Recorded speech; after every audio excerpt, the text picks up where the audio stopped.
fintech for that matter, right? Now, fintech is a term given to financial technology, right? It's a short form of financial technology. Now, financial technology is what? Financial technology is basically currently the way you transact and the way people transact with you, or the way businesses are transacting between each other. That's what it is, right? Now, what and we all know we are all using fintech platforms. We are all using the Paytms, we are all using UPI, we are using Google Pay, we are using the consumer services, and we are paying via the applications. We know Razor Pay, we know these terms. But what we also need, we're also using those P2P lending platforms, where you can now borrow small amounts of money without giving any collaterals, right? Now, these are all part of financial technology. So what is important, what becomes very important to first understand is what is the model that is being developed, what is a player who's coming into the field is developing around it, and then looking at the legal regime that is developing around it. So for example, the minute earlier financial services were restricted to what banks were providing, right? Now banks and RBI had a very strong hold on it. Now banks and RBI are loosening that hold with certain guidelines, and a lot of guidelines that, for that matter, coming in to regulate this business. So there was a Payment of Settlements Act that came in 2007. After that, RBI has issued so many guidelines around how to take transaction, how to go about transaction, how payments bank should operate. So payments bank like Airtel and like Paytm have started. So the point is, then when you do fintech, and then you start looking at the businesses, and then you start looking at how RBI and banks, mostly RBI, and how the government have issued different regulatory guidelines around them. And that becomes your entire regime on which the fintech contracts are also based. So let's say, when you're working with a fintech company, what are you doing? You are basically making all your terms and conditions. A major part of your work is contracts. So when we look at all of these businesses, another common thing that you will find is your contractual work.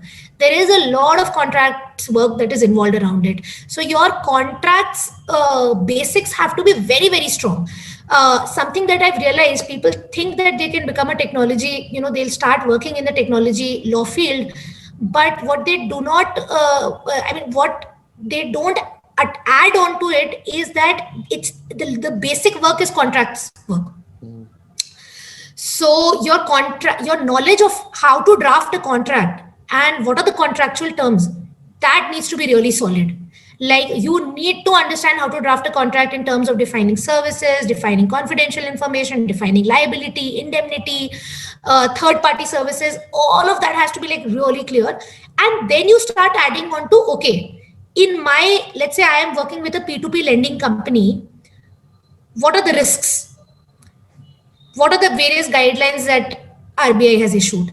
And then you start building it in your contract, right? There is a lot of work around compliance, because there is a lot of, you have to do a lot of registrations. You have to make sure that you maintain certain documentation around it to show to the regulatory authorities around it. So that's the kind of work. So eventually, if we look at the work is divided into three parts. The work is divided into contracts. The work is around defining the legal process around contracts, which means that you also get the opportunity to work with internal stakeholders of a business and tell them, listen, this is how this flow should be maintained for signing of contracts. These are documentation that you should maintain, because otherwise we'll be at risk if we don't maintain that document. So that process building is also, a part of a lawyer's job, because you can't just make a contract and say, that's it, please get it signed. You also have to make sure that everything is being followed. Third is compliance. These are the three main headings under which I'll put everything that is out there, right? So let's say, for example, I'll give you my example. I work with a lot of SaaS companies. My over the years, what has happened is that my niche has started becoming SaaS companies. Now, what is SaaS? SaaS is purely, earlier you would use a software by either getting it on a disk, or with respect to businesses, you would have like for example, even Microsoft, if you're using at home, you get a disk, you put it on your computer. Or if you're using, if you're a business, then you call Microsoft, they set it up within your premise. It was called on premise, right? Now, because people are everywhere, people are location neutral, and businesses are going online, what is coming up is software as a service, which is basically that it's not non on premise, it is not limited to a certain disk where you're getting ownership, it is online. So what you do is basically you log on to a web application, and there itself all the work of that software is happening. That is software as a service, right? Now, software as a service involves a lot of angles. Like, there are direct customer businesses where people like you and I get access to a SaaS model. So let's take the example of even Netflix, for that matter, is a SaaS platform, right? You're getting the service of a place where you're getting to see all the movies, which you would have either gone to the theater to see, or you would have gotten a disc. Right now, it's online. So similarly, I, for example, work with a lot of B2B SaaS models, which is basically businesses offering services to other businesses. So, like, I work with a restaurant tech company, which basically provides technology solutions to restaurants and cafes. Second type of company that I work with is advertisement companies. So how advertisement has moved online, how SaaS has moved online in advertisement is, so you all get all these push notifications, right? Every time you will open a website, you will get this pop up saying that this site wants to see your location, allow or block. This site wants to send you notifications, allow or block. And then they ask you whether do you want to get your desktop notification or whether you want to get your phone notification, right? Now I also advise a company which does that work. Their work is that they work with these websites and help them send push notifications to people like you and me. So that's advertisement in a SaaS model, right? I work with the company which is basically not, which makes cloud software, cloud systems for companies which are too big to have services like Amazon or Google. They want to have their on-premise cloud software, right? So this company makes that cloud for that kind of company. So, like, for example, they work with a lot of telecom companies, and you can imagine the kind of data a telecom company has, right? So they want ki bhai mere, one has to have in-house cloud. So this company makes in-house cloud for them. So that's the kind of, so my point is, the reason I'm explaining the business models is because this is how you understand what kind of work is coming to you. So for the restaurant companies that I work with, for the advertisement companies I work with, for all the SaaS companies I work with, ultimately my main chunk of work is around contracts. But that contracts, the various nitty-gritties of it comes from the different kind of stakeholders that I interact with, right? So simple things is your customer contracts. Customer contracts is a major part of the work. So that becomes a major part of the work. After that, I look at, the reseller models. A lot of them resell their products in different jurisdictions via different partners.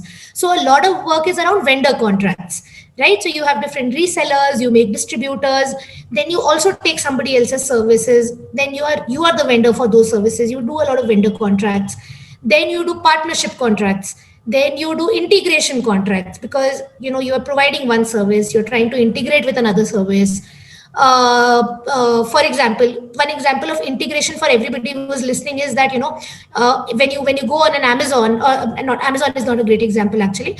If you go on any simple website to pay, they will always redirect you to another payment website, like maybe it's Razorpay, or maybe it's Citrus Pay, maybe it's PayU. They are integrated with that website. They are not the direct services, they're integration. So that kind of integration partner contracts, right? So what happens is that a lot of work is contractual, but what differs is the kind of contracts that you're making around it. That's the chunk of work that is coming in. But on a general parlance, data protection and privacy is becoming like one of the hot topics. Like next 5 to 10 years is going to be dedicated on it. So anybody who wants to make start working in this area should start reading about data protection and privacy and start understanding that sector very well, because that's a major part of the work that is going to come to a lawyer. Reason also, as we know, like I think we've all heard of it, India is coming up with a personal data protection bill.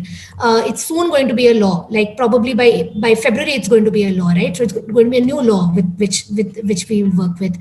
But if you work with a lot of technology companies who are MNCs, they're already dealing with data protection and privacy, because your Europe has another law, US, California has another law, Singapore has another law. So, for example, this entire conversation around how a business keeps the data, what it does with the data, how does it secure the data, and how do you ensure privacy of the data? How do you ensure that if a business is taking Aniket's name, phone number, email ID, and address, then how are they protecting that information so that Aniket's data does not land into wrong hands, right? So a lot of work is around that. So it's an overall, fundamental of these aspects that come together to make up the kind of work that a technology lawyer does.